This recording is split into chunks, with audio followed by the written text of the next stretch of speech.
নওগাঁর রানীনগরে প্রাথমিক ও জুনিয়র মেধা যাচাই পরীক্ষায় প্রথম স্থান অধিকার করে বাইসাইকেল উপহার পেয়েছেন দুই শিক্ষার্থী। নওগাঁ রানীনগর থেকে কাজী আনিসুর রহমানের প্রতিবেদনে দেখুন বিস্তারিত।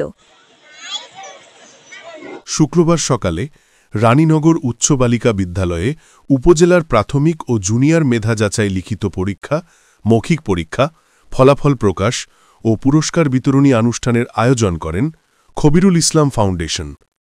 প্রাথমিক ও জুনিয়র মেধা যাচাই এই পরীক্ষায় মোট ২১০ জন শিক্ষার্থী অংশগ্রহণ করে।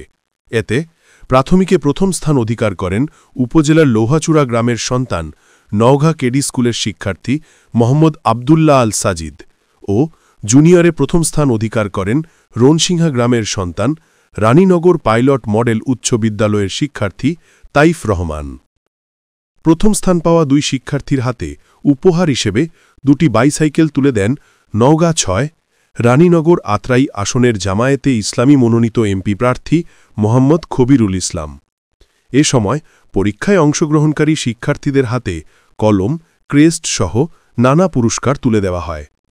রানীনগর উচ্চ বালিকা বিদ্যালয়ের ভারপ্রাপ্ত প্রধান শিক্ষক মনোয়ার হোসেন তোতার সভাপতিত্বে ও সিনিয়র সাংবাদিক হারুনুর রশিদের সঞ্চালনায় অনুষ্ঠানে বক্তব্য রাখেন জেলা জামায়াতে ইসলামীর শুরা সদস্য মোস্তফা ইবনে আব্বাস, উপজেলা জামায়াতে ইসলামীর আমির আনজির হোসেন, সেক্রেটারি শামিনুর ইসলাম শামীম, সিনিয়র সাংবাদিক চৌধুরী মুরাদ হোসেন, বিভিন্ন শিক্ষা প্রতিষ্ঠানের প্রধান শিক্ষকসহ অনেকেই প্রমুখ।